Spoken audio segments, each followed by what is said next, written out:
Hello, beautiful plant friends. My name is Paula, and today we are talking all about plant swaps. Not just about the upcoming plant swap that we have this weekend, but also how we host a plant swap, what we do to promote it. And I really hope this inspires you, motivates you, encourages you to host your own plant swap in your area. So let's get into it. Okay, first things first, I want to talk about our upcoming plant swap that is this Saturday, March 25th. It is from 9 a.m. to 1 p.m. It is hosted by Perfect Choice Nursery and Rachel, aka iwetmyyplants. We are very excited. We're going to have a food truck. We're also going to have our first sponsored beverage. It's going to be Oza. We have vendors, we have a plant raffle, we have plant sales, and we also have doc block talking at the end of the swap. So there is a lot going on. So let's break everything down on how we got ready for the plant swap. First things first, what even is a plant swap? A plant swap is an event where you have like-minded plant enthusiasts, hobbyists, collectors just get together in an area and swap cuttings, propagations, actual plants. It's a really great way to get the plant community together, to make friends with other plant parents. I know having a ton of plant events at Perfect Choice Nursery has definitely helped build our South Florida plant community. There has been lots of people meeting for the first time from Instagram in real life, so it's a really great way, and I would really love for all of you guys to be inspired by this. Okay, I kind of want to talk about our history with plant swaps. So we did our first plant swap in October of 2021. We did our second on December of 2021. We did two in 2022, which was in April and November, and this is our first plant swap this year. We like to have them separated by a few months. We don't like to host plant swaps during the summer because it is way too hot here in South Florida. This is really nice weather right now in March. For example, it's 81 degrees right now, but earlier today it was all the way down to 73. So the weather's really nice. So that's when we like to do our swaps. Also, our swaps are normally 3 hours long. They're normally from like 8 a.m. to 11 a.m., 9 a.m. to 12, around there. This time we're going to have our swap be 4 hours. So it is from 9 a.m. to 1 p.m. Did that because we do have a lot more people who are driving from North Florida, Central Florida, and it gives them time to arrive at the plant swap and have a good amount of time at the plant swap. We also have people flying in, so I'm very excited to meet them. I think that's like one of the most things that I'm excited about. So since 2021, when we did our first plant swap, we had an amazing turnout, and it has just grown exponentially, if I'm saying that word correctly. We went from like maybe 50 people to our first plant swap to hundreds of people. We're actually expecting 400 people. So in a way, I guess I could say that the plant swaps have a really good reputation. People know that they're going to have fun. People know that they're going to be meeting a bunch of other plant friends there. And they also know that they're going to be getting great plants. So I do want to mention on how we got from 30 to 50 people to hundreds of people. And I will say it's two main things. And these are the main things right here. Ready? It is collabing, collaborations, and FOMO.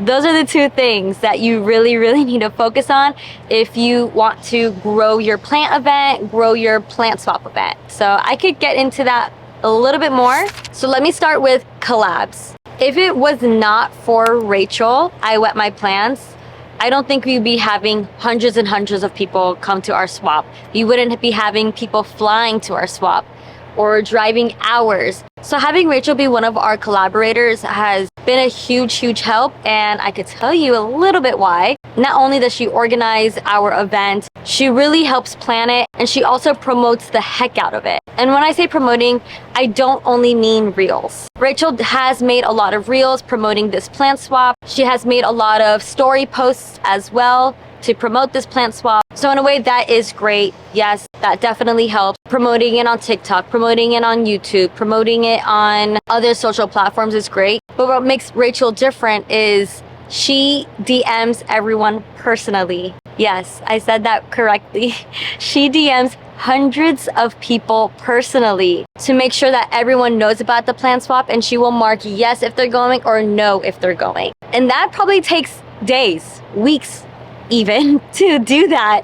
So with the following like Rachel, she definitely has a list of people in South Florida that she DMs regularly, even has on her story post like, hey, I understand that not everyone will be receiving my story or my post because everyone follows different people, so my post may not be able to go out to you. So if you want to go to the next plant swap, let me know and I will be able to DM you personally. So then that's when people would drop off their usernames into the question box, and that's what she did. She would DM every single person personally. So that definitely helps out tremendously, and that is how we know that there are hundreds of people going, because she would put in, yes, they're going, no, they're going. They're bringing their kids. Yes, they're going, they're bringing their boyfriend, their girlfriend. So Rachel works very, very hard, and I recommend her to literally everyone, every garden center in South Florida, because she works so hard, and it is so worth to have Rachel. There's a lot more that she does too, not just everything that I said, but plus 10 more things, plus 20 more things. Thank you, Rachel. We love you. We appreciate you, and we cannot wait to keep working with you because it's so amazing. It's great. Woo. So as far as marketing, not just having collabs, not just posting on social media, what also helps is posting it on Google and also Eventbrite. That's what I did for most of our plant swaps. I would always post it on Google. Since we have a plant business, a plant garden center, I put it in our Google page that we have an event coming.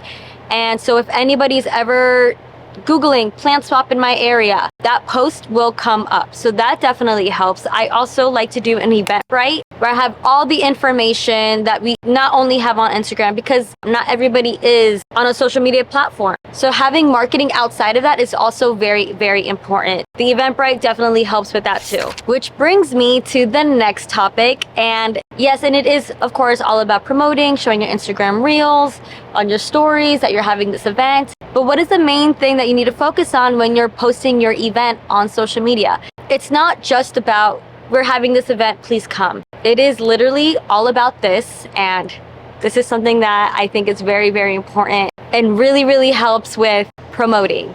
And it's all about FOMO, fear of missing out. FOMO sucks. I hate FOMO. I hate missing out on things that I wish I could have gone to, but that is what you're supposed to do when you're making these reels, when you're making these TikToks. You want everyone to see, oh my God, I was there. We had so much fun. You want people to say, oh my God, I wish I was there. That looks so much fun. They traded this plant for that plant. They had this yummy food truck. Doc Block was talking. There was a sale. There's free plant raffle. I could have won that plant. Oh my God, that person was there. I talk to them all the time on Instagram. There's free drinks. What? I have to go to the next one. So that is literally what you want everyone to be saying when they are watching your stories, when they're watching your Instagram posts, when they're watching your TikToks, your YouTube videos. You want everyone to be like, wow, that looks like such a great time. Everyone was smiling.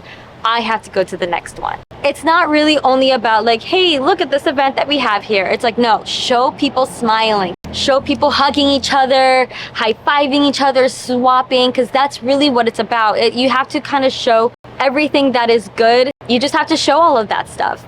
And in a way, FOMO sucks. Like, it really does suck. I hate FOMO. I hate missing out on things, but that's what sells it. That's really what helps bring more people in. So if I could say anything in this video that is important, it is those two things. It is one, collabing, and two, FOMO. Okay, I kind of want to go back to collaborations really quick. If you don't have Rachel in your area, then you're like, okay, so then what else can I do? I would definitely suggest see who is outgoing, who posts about you a lot on Instagram, who is always supporting your business. Talk to them and be like, hey, do you and your friends want to do an event here at our garden center? Would you guys be down to host something with us? I think that is the best thing you could do. It's just invite your best customers, your supporters, throw out an idea and see if they're down to do it. Because you really do have to be passionate about your community. It makes a difference. It definitely makes a difference.